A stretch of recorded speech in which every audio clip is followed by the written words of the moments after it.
Hello, I'm Kathie Obradovich, political columnist for the Des Moines Register. And I'm Susan Page, Washington Bureau Chief for USA Today. And today we're here to talk about the Iowa caucuses. Well, the Iowa caucuses are going to play such an interesting role this year, Kathy, in 2012, because we know that Mitt Romney is very well positioned to win the New Hampshire primary that follows, but we don't know who's going to win the Iowa caucuses, and it's like the winner is likely to emerge as the alternative to Mitt Romney. Unless the winner is Mitt Romney. And there is a possible scenario where the anti-Romney people split up the vote and Mitt Romney actually wins the caucuses with a very small percentage. It has happened before, and I think if you look 4 years ago at Mike Huckabee winning the Iowa caucuses, he did so in the absence of a lot of competition from the evangelical wing of the Republican Party. That's true, but I hear this argument a lot from Christian conservatives in Iowa that they're concerned about splitting the vote. So I wonder if this will be a powerful argument toward the end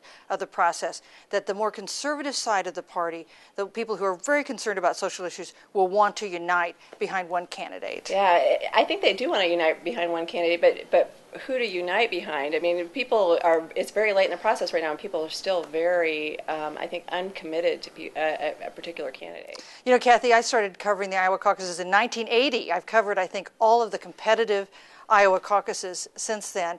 And I hear something a little different from voters this time than I heard 4 years ago, certainly, with the caucuses in 2008. Then I heard a lot about social issues, about issues like abortion rights, and that seemed to really be driving the electorate. But when I talk to voters now, even at church events and events that are heavy with Christian conservatives, I hear about issues like abortion, of course, but a lot of times I hear people talking about the economy and the direction of the country as their prime concerns. You know, at the start of this cycle in Iowa, the conversation was all about social issues. The religious conservative groups were hosting a lot of the events where they're inviting the candidates, and what they're trying to do is sort of see who fits into their checklist of issues. Those religious conservative issues like gay marriage, abortion, they want to check the candidates off on that. But then you're right, they get to the point where, okay, they're satisfied with where the candidates are in those social issues. Now they want to talk about what's really they're worried about, which is the economy and jobs. And the other thing you hear about, they really want to nominate a candidate who can defeat President Obama. Yeah, that's absolutely the undercurrent here. And I don't think that they have really come to a decision about who is the most electable candidate. What you hear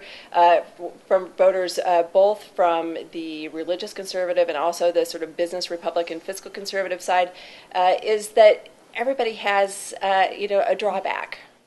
When we talk to voters in other states other than Iowa, you hear a certain resentment of the Iowa caucuses because they play such an important role in the process of nominating a president.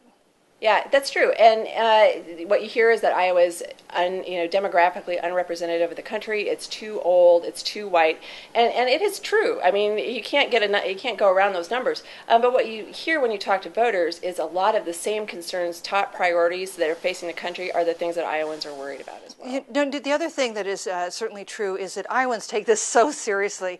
I've spent some time in Florida this year. Florida will have an important primary a little later in the process, and often you talk to voters, they're not tuned in, they're not listening to the debates, they haven't thought a lot about the candidates.